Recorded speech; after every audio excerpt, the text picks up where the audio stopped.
Hello, children. Today I am going to teach you chapter 2nd of class 5th. Maps are guides. Learning objectives are different types of maps, important guidelines to read a map. A globe is a real model of the earth, just like our earth. It is round in shape, it is fixed on a stand. It rotates as our earth rotates on its axis. All the imaginary lines, as equator, latitudes, longitudes, are marked on it. All places and physical features are marked on it in their correct position. Nothing can replace the globe in this regard, but still, the globe has many shortcomings. Globe is a real model of the earth just like our earth actual में हमारा globe ही एक real model है जैसा कि हमारा अर्थ होता है वैसे ही it is round in shape जैसे अर्थ राउंड शेप में राउंड होती है वैसे ही हमारा ग्लोब भी शेप में राउंड ही है it is fixed on a stand ये एक स्टैंड पे फिक्स किया जाता है it rotates as our earth rotates on its axis और ये वैसे ही रोटेट करता है ग्लोब जैसे कि हमारी अर्थ अपनी ही एक्सिस पे रोटेट करती है all the imaginary lines as equator सारी इमेजनरी लाइंस जैसे कि इक्वेटर लैटिट्यूड्स लॉन्गिट्यूड्स इस पे बनी हुई हैं as all places and physical features are marked on it in their positions correct position और तो और ग्लोब में सारे फिजिकल फीचर्स और प्लेसेस बिल्कुल करेक्ट पोजीशन में मार्क किए गए हैं उसमें कुछ भी चेंज नहीं किया जा सकता और लेकिन इसके थोड़े बहुत शॉर्ट कमिंग्स हैं जैसे we can only find major information on a globe not the minutes one जैसे कि हम इसमें केवल मेजर इंफॉर्मेशन ही एक ग्लोब के जरिए पा सकते हैं मिनट बाय मिनट नहीं इट ऑक्यूपीज मोर स्पेस ये बहुत ज्यादा जगह लेता है it is not easy to handle और कैरी ए ग्लोब एवरीवेयर इसको हाथ में लेना इसको हाथ में कहीं भी ले जाना इजी नहीं होता है globe So there arises the need of a map. A map is a drawing of the whole or a part of the Earth's surface on a flat sheet. It is full of geographical data. Like a globe, a map also shows all the physical features and places on their correct positions. But it gives us a large variety of informations about the mountains, ranges, hills, rivers, plains, valleys, and plateaus many more things like industries, climate, vegetation, trade, trade routes and centers, grasslands, etc. can easily be shown on a map. We can make a map of the world or a part of it. We can fold a map and carry it anywhere easily. Therefore, maps have become more popular so the arises the need of a map जब हम globe को कहीं पर easily carry नहीं कर सकते थे इसलिए उसके बाद मैप की जरूरत पड़ी ठीक है a map is a drawing of the whole और a part of it the earth surface तो हम पूरे वर्ल्ड का मैप बना सकते हैं उसकी एक ड्राइंग बना सकते हैं अर्थ का सरफेस एक फ्लैट शीट पे अर्थ का पूरा सरफेस हम उस पे बना सकते हैं कोई भी part it is full of geographical data ये पूरा का पूरा ज्योग्राफिकल डाटा से भरा हुआ होता है लाइक अ ग्लोब जैसे कि globe a map also show जैसे एक ग्लोब सारी चीजें शो करता है वैसे ही एक मैप भी all the physical features places on their correct position वो भी करेक्ट पोजीशन में सारे फिजिकल फीचर्स प्लेसेस ग्लोब की तरह ही शो करते हैं but it gives a large variety of information मगर हमें ग्लोब से ज्यादा मैप ज्यादा इंफॉर्मेशन देता है जैसे कि माउंटेन्स रेंजेस के बारे में हिल्स के बारे में रिवर्स के बारे में प्लेन्स वैलीज एंड प्लेट्यूज के बारे में भी many more things like industries और भी कई चीजें हैं जैसे इंडस्ट्रीज किसी भी प्लेस का क्लाइमेट वेजिटेशन ट्रेड रूट्स वहाँ के सेंटर्स ग्रासलैंड्स एक्सेट्रा ये हम इजीली मैप्स पे शो कर सकते हैं we can make a map of the world और अ पार्ट ऑफ इट हम एक मैप पे पूरा वर्ल्ड भी बना सकते हैं या फिर उसका कोई पार्ट भी we can fold a map and carry it anywhere easily हम मैप को फोल्ड भी कर सकते हैं और इजीली उसको कहीं भी ले जा भी सकते हैं therefore maps have become more popular यही वजह है कि मैप ज्यादा पॉपुलर है the art of making maps is known as cartography, and the person who draws maps is called cartographer. Uh, the art of making maps is non जो जो भी लोग मैप को बनाते हैं मैप बनाने का वर्क जो होता है उस वर्क को हम लोग कार्टोग्राफी कहते हैं और जो पर्सन उसको बनाता है मैप को उसको हम कार्टोग्राफर कहते हैं different types of maps it is not easy to show all geographical features on one map to draw them all in one map will create a great confusion so we use different types of maps for different details we can classify different types of a map as different types of maps. Maps के काफी सारे types होते हैं, एक तरह का map नहीं होता है। It is not easy to show all, क्योंकि एक ही मैप में हम सारी जियोग्राफिकल फीचर्स आसानी से नहीं दिखा सकते सबको। To draw them all in one map will create a great confusion. अगर हम ऐसा करते हैं तो ये एक बहुत बड़ी कंफ्यूजन हमारे लिए होगी। So we use different types of maps for different details. इसलिए हम डिफरेंट डिटेल्स को जानने के लिए डिफरेंट टाइप्स के मैप्स बनाते हैं। We can classify different types of map as, और हम उन्हें फिर उन्हीं के तरीके से क्लासिफाई करते हैं। Political map, when in a map only the boundaries of continents, countries, states, districts, capital towns and cities are shown, it is called a political map.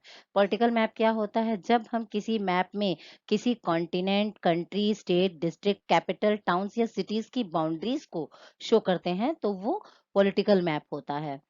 Physical map. When in a map, the mountains, hills, plains, plateaus, valley, river, lakes, and seas, etc., are shown, it is called a physical map. A physical map is also called a relief map. Physical map क्या होता है? जब हम किसी map में mountain, hills, plains, plateaus, valleys, rivers, lakes, seas और भी कई सारी चीजें शो करते हैं तो वो फिजिकल मैप होता है। और इस तरह के मैप को हम रिलीफ मैप भी कहते हैं। Climatic map, when a map gives us knowledge about the weather conditions, temperature, directions of winds and pressure, climatic zone and rainfall, it is called climatic map. Climatic map, जब कोई map हमें किसी place का weather conditions, temperature, directions, winds का pressure, climatic zone, rainfall, ये सारी चीजें knowledge देता है तो हम उसे क्लाइमेटिक मैप कहते हैं। Vegetation map, when a map shows the distribution of different vegetation such as forest, grassland, meadows, etc., it is called a vegetation map. Vegetation map, when जब कोई मैप हमें किसी भी डिफरेंट प्लेसेस का different तरह का वेजिटेशन, वहाँ के फॉरेस्ट, ग्रासलैंड, मेडोज वगैरह शो करता है तो उन्हें हम वेजिटेशन मैप कहते हैं।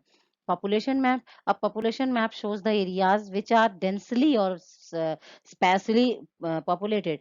जब कोई मैप हमें किसी एरिया का पॉपुलेशन शो करता है कि वहां पे कितनी जो है डेंसली पॉपुलेशन है तो उसे हम पॉपुलेशन मैप कहते हैं। और economical and commercial maps, these maps generally shows the industrial agricultural areas with seaports, trade routes, trading and mining centers। Economical और कमर्शियल मैप, जब कोई मैप हमें कहीं किसी एरिया का इंडस्ट्रियल कंडीशन, एग्रीकल्चरल एरिया, सी पोर्ट्स, ट्रेड रूट्स, ट्रेडिंग और mining centres के knowledge देता है तो उसे हम इकोनॉमिकल एंड कमर्शियल मैप कहते हैं।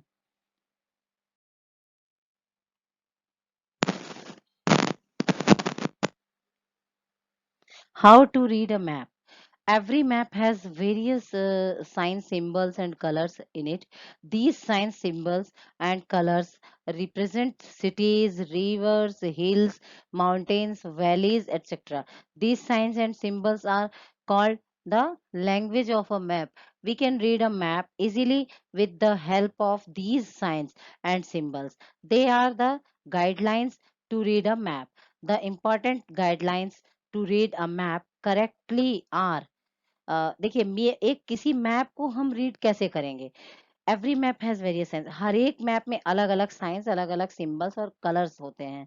These signs, symbols and colours represent cities. ये जो उसमें सिंबल्स, कलर्स और साइंस होते हैं ये किसी भी जगह मतलब सिटीज को, रिवर्स को, हिल्स को, माउंटेन्स को, वैलीज को शो करते हैं। This signs and symbols are called language of map. ये जो सिंबल्स बने होते हैं इन सिंबल्स को हम मैप की लैंग्वेज कहते हैं। We can read a map easily, इसकी सहायता से हम किसी भी मैप को अच्छे से इन साइन और सिंबल की जगह इन साइंस और सिंबल्स की वजह से हम किसी भी मैप को इजीली पढ़ सकते हैं। They are the guidelines to read a map, ये सारी गाइडलाइंस होती हैं किसी भी एक मैप को पढ़ने के लिए। The important guidelines to read a map correctly are, तो अब आप इसकी इंपॉर्टेंट गाइडलाइंस देख लीजिए। Directions, when we read a map, the first important things is that we should have the knowledge of directions. Every map has four cardinal directions: east, west, south and north. On a map, north is always at the top and south is at the bottom. The east is always on the right and west is always on the left. On many maps we find an arrow in the right hand margin. The tip of this arrow is always marked and which denotes the direction north. This arrow is therefore called the north line. It helps us to find the other directions on a map. Okay, directions देखिए किसी map पे, when we read a map, जब हम कोई map पढ़ते हैं, the first important thing is we should the knowledge. तो इसलिए हमें सबसे जो पहली नॉलेज है वो ये होनी चाहिए कि उस मैप पे डायरेक्शंस कैसे हम समझेंगे। Every map has four cardinal direction. हर एक मैप, सारे मैप्स की फोर अपनी कार्डिनल डायरेक्शंस होती हैं, east, west, south and north. On a map, किसी भी मैप पर, north is always at the top, north हमेशा टॉप पे होता है, and south is at the bottom, और साउथ हमेशा बॉटम में होता है। The east is always on the right, और ईस्ट हमेशा राइट में होता है, और वेस्ट हमेशा लेफ्ट में होता है। ऑन मैनी मैप्स, और बहुत सारे मैप्स हैं, we find an arrow in the right hand margin. बहुत सारे मैप्स हैं जिन्हें हम इस तरीके के मार्जिन पा सकते हैं। The tip of this arrow is always marked. जो एरो लगा होता है, जो भी हमें एरो, अगर हमें नॉर्थ पढ़ना है तो उसका जो एरो मार्क्ड होगा वो हमेशा एन होगा। This arrow is there for, इसी तरीके के एरोज इज कॉल्ड, ये जो एरो है कॉल्ड द नॉर्थ लाइन, इसे नॉर्थ लाइन कहेंगे हम। It's help us to find the other directions on a map. इसकी सहायता से हम और भी दूसरी डायरेक्शंस मैप पे पा सकते हैं।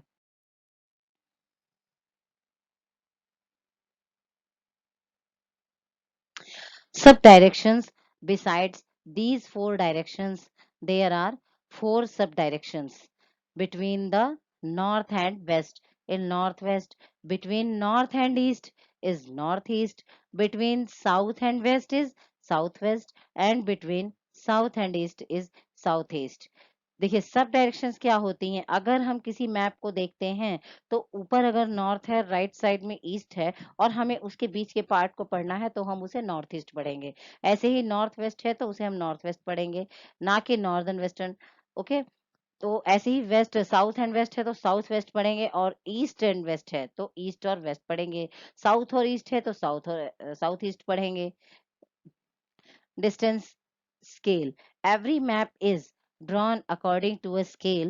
This distance between two places is show many times smaller than the actual one. This scale helps us to know the actual distance between those places. For example, if the distance scale represents 1 centimeter 1000 kilometer, we can calculate the actual distance between two places measuring the distance on the map in centimetres. देखिए, distance scale भी एक map में बना होता है। Every map is drawn according to a scale.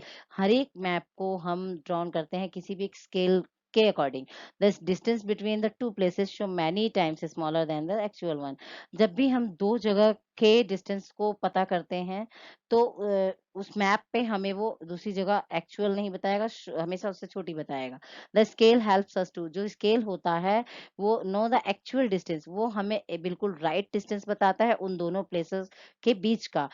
For example, जैसे कि if the distance scale represent 1 centimetre 1000 kilometre, जैसे कि एग्जांपल के लिए अगर 1 सेंटीमीटर को हम 1 सेंटीमीटर 1000 किलोमीटर, 1 सेंटीमीटर को हम 1000 किलोमीटर मानते हैं, we can calculate the actual distance between two places measuring the distance on the map. तो हम अगर मैप पे ही डिस्टेंस लेके चलते हैं तो हम दो प्लेसेस का एक्चुअल डिस्टेंस माप सकते हैं सेंटीमीटर्स में। This scale is provided in a corner of a map. Every map is free to represent distance in its own way. This scale is provided in a corner of a map. ये जो scale होता है किसी भी map के एक corner में बना हुआ होता है, दिया हुआ होता है। Every map is free to represent, हर एक मैप में ये scale distance on its own way, हर एक मैप में अपने तरीके से उसका वे दिया होता है। Color scheme. As we know that our Earth's surface is uneven. It has mountains, plains, valleys, plateaus, etc.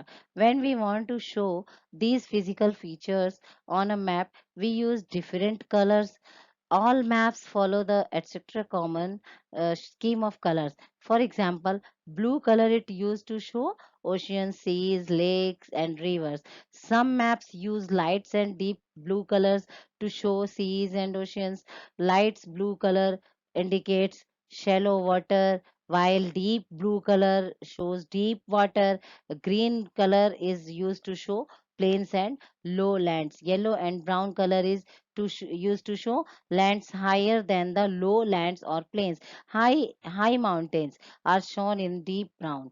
देखिए, कलर स्कीम भी होती है एक मैप में। जैसे कि हम जानते हैं कि अर्थ का जो सरफेस होता है वो अनइवन होता है, फ्लैट नहीं, प्लेन इवन नहीं होता है, अनइवन होता है।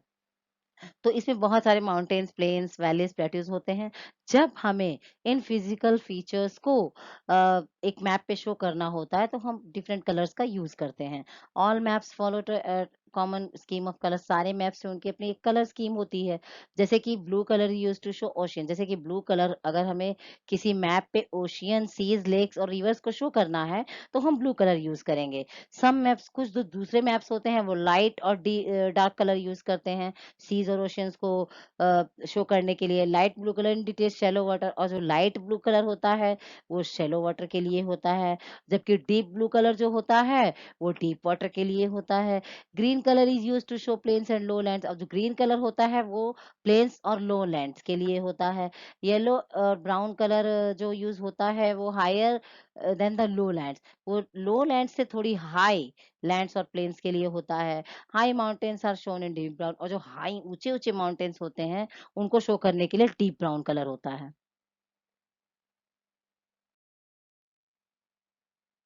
Signs or symbols. A map has a limited space and we cannot show all the features of the earth in their actual shapes on it. Therefore, some certain signs and symbols are used on maps to represent cities, rivers, mountains, colors scheme in a map, lakes, valleys, etc. The use of these symbols makes the map easier to read. For example, international boundaries are shown with the help of dotted thick lines. A small circle indicates a city. If the city is a capital, a double or a colored circle is drawn to show it. देखिए, a map has a limited space and we cannot show all the features. Map पे जो space होती है वो बहुत ही limited होती है। उस पे हम सारे फिजिकल फीचर्स एक बार में शो नहीं कर सकते। Of the earth in their actual, उनकी अर्थ पे जो उनकी शेप्स है एकदम एक्चुअली उस पे एक बार में शो नहीं कर सकते। देयरफॉर सम सर्टेन साइंस, इसलिए हमें उस पे एक निश्चित साइन और सिंबल हमने जैसे कि सिटीज, रिवर्स, माउंटेन्स को बनाने के लिए यूज किया हुआ है। Colour scheme in a map, और एक कलर स्कीम बनाई गई है लेक्स और वैलीज के लिए। The use of these symbols makes the map easier. ये जो सिंबल्स बनाए गए हैं ये हमें उस पे मैप के चीजों को अच्छे से पढ़ने के लिए आसानी से बनाते हैं। फॉर एग्जाम्पल, जैसे कि एग्जाम्पल के international boundaries are shown with the help of dotted thick lines. जैसे कि अगर हमें किसी मैप में इंटरनेशनल बाउंड्रीज को दिखाना है तो हम उसके लिए मोटी डॉटेड लाइंस होती हैं उसका यूज करते हैं। A small circle indicates a city, और जो स्मॉल सर्कल लाइन होती है वो स्मॉल सर्कल जो होता है वो एक सिटी के लिए होता है। If the city is a capital, लेकिन अगर वो सिटी कैपिटल है तो अ डबल और अ कलर्ड सर्कल, तो वो सर्कल डबल होगा और कलर्ड होगा जो उस पे शो करेगा।